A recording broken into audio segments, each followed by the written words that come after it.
Hi, Namaste. My name is Henry Jadikar. A few days ago, I did an interview of Dr. Ramanan, the president of the Sri Ramana ashram. And you can see that interview at a link under this video.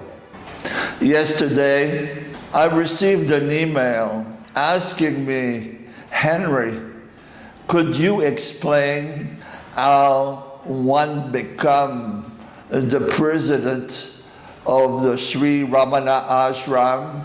And today I will try to explain this wonderful story on how the family of Sri Ramana have administered the Sri Ramana ashram. I would like to use many pictures and videos to explain how this family has managed the ashram for so long. So first, here is a picture of Ramana Maharishi with his brother, Sundaram, who came to live with Bhagavan in 1917. And he was affectionately called China Swami, Small Swami. His life was totally dedicated to the service of his brother. In this archive film, we see China Swami dressed in orange, attending to the need of his brother, Bhagavan Sri Ramana Maharishi, and also attending to the needs of the hundreds of devotees that have come for the darshan of Bhagavan. But before coming to live with Bhagavan in 1917, Sundaram was married to a lady called Mangalam. They had 3 children in a row, but they all died shortly after their birth. Sri Ramana Maharishi had an older brother, Nagaswami, but he died when he was 23-year-old and had no children. The mother of Ramana Maharishi wanted the family name to keep going in the future. So after her daughter-in-law lost 3 babies, Mother Alamagal decided to go on a pilgrimage with her daughter-in-law and go to Tirupati, one of the most sacred temple in India that has been going on since the 3rd century. To this day, more than 60,000 people every day visit this temple. The idol in the temple is an incarnation of Vishnu, sometimes called Govinda. Here is a rare archive video of what this idol worship looks like.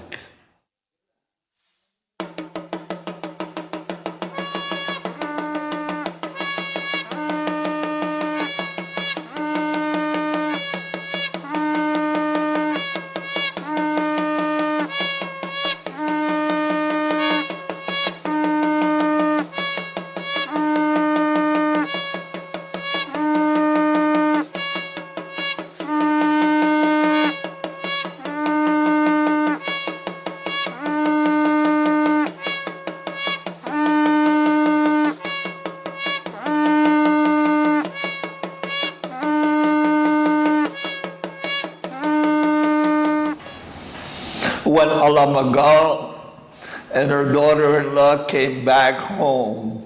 Her daughter got pregnant practically right away, and she delivered a baby boy whose name was Venkataraman. Unfortunately, shortly thereafter, she died, and Venkataraman was adopted by the sister of Sri Ramana Maharishi and Chinnaswamy. Her name was Alamalu. She was very dear to Bhagavan Sri Ramana Maharishi. There is stories that every time he put out a new book, he would always take the first one and give it as a gift to his sister. Venkataraman became an adult. Here's a picture of him with Sri Ramana Maharishi. And in 1938, a legal will was drawn that was signed and approved by Bhagavan Sri Ramana Maharishi, stating that the eldest son of the generation that would follow would be the president of the Sri Ramana ashram for life. So after the Mahasamadhi of Bhagavan Sri Ramana Maharishi in 1950, his brother Chinnaswamy became the first president of the Sri Ramana ashram until he passed away in 1953.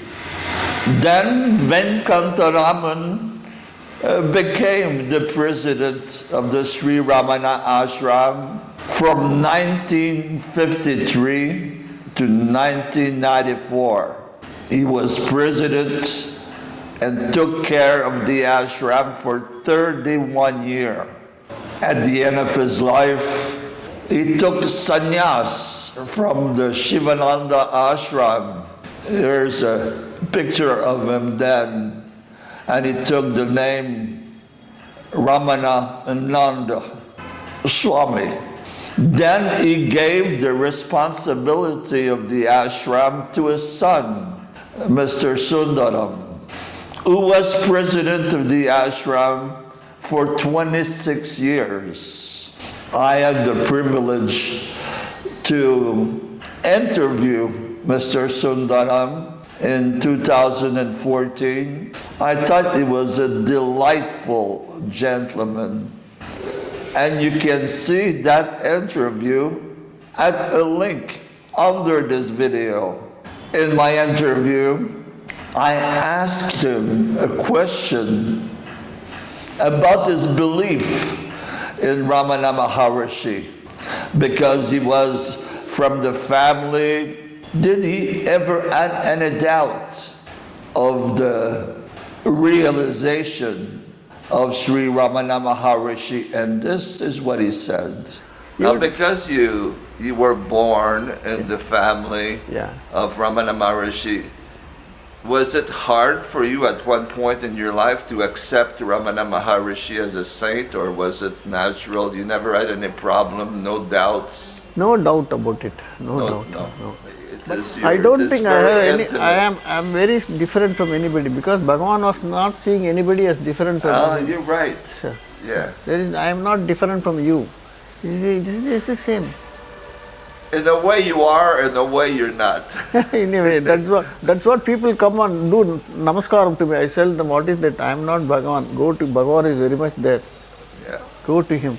No. You are born in this family. You are different. No, I don't find I'm different from you at all, I tell them. Thanks. Bhagavan's teaching are keeping you humble. Yes, that is. Mr. Sundaram was a very humble man who told me again and again that there was no difference between me and him, as we were all devoted of Bhagavan Sri Ramana Maharishi. And when Mr. Sundaram passed away, his son, Dr. Anand Ramanan, took over as the president of the Sri Ramana ashram. I think it's a wonderful way to administer this ashram, because not only the president is the administrator of the ashram, but he continued the tremendous work that his father put in getting this ashram better. And the grandfather, 31 years that he invested in making this ashram better. And for more than a century now, the family of Sri Ramana Maharishi has been not only administrating the ashram, but all of them are very sincere, devoted of Bhagavan. So you have it here in a nutshell. The history of the family that has been taking care of the Sri Ramana ashram. Thank you very much. Namaste.